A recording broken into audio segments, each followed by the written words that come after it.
নতুন শিক্ষাক্রমে ইংরেজি ও গণিতের মতো খেলাধুলাকেও গুরুত্ব দিয়ে ৮টি খেলাধুলা অন্তর্ভুক্ত করার উদ্যোগ নেওয়া হয়েছে বলে জানিয়েছেন যুব ও ক্রীড়া প্রতিমন্ত্রী আমিনুল হক। রাতে ঢাকা বোট ক্লাব ৩৯তম জাতীয় স্নুকার চ্যাম্পিয়নশিপ ২০২৬-এর পুরস্কার বিতরণী অনুষ্ঠান ও মিউজিক্যাল নাইটে তিনি কথা বলেন। তিনি বলেন, নতুন কারিকুলামে খেলাধুলাকে গুরুত্ব দেওয়া হচ্ছে এবং জাতীয় পর্যায়ে আরও বেশি ক্রীড়া সংশ্লিষ্টদের ভাতা ও সুযোগ সুবিধার আওতায় আনা হবে।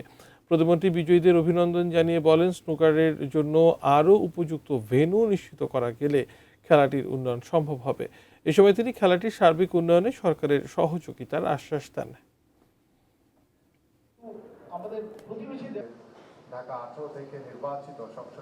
কারণ আমি কিন্তু প্রথমে যে কথাটি দিয়ে শুরু করেছি যে ক্রীড়া ভাতা আমরা কিন্তু দিচ্ছি, তো আমরা চাই যে স্নুকার থেকে যারা চ্যাম্পিয়ন হয় বা চ্যাম্পিয়ন হয়েছে বা যারা আন্তর্জাতিকভাবে অংশগ্রহণ করবে তাদের ভিতর থেকেও আমরা মিনিমাম হলো 5 জনকে যাতে ওই ক্রীড়া ভাতার আওতায় আনতে পারি। চেষ্টা করছি যে আমাদের স্পোর্টসের উপরে যে কর আরোপ করা হয় সেই কর থেকে আরো কিভাবে শিথিল করা যায়, কিভাবে কমিয়ে এনে আমরা যাতে মাস পিপুলের কাছে স্নুকারের মতো খেলাও যাতে পৌঁছে দিতে পারি।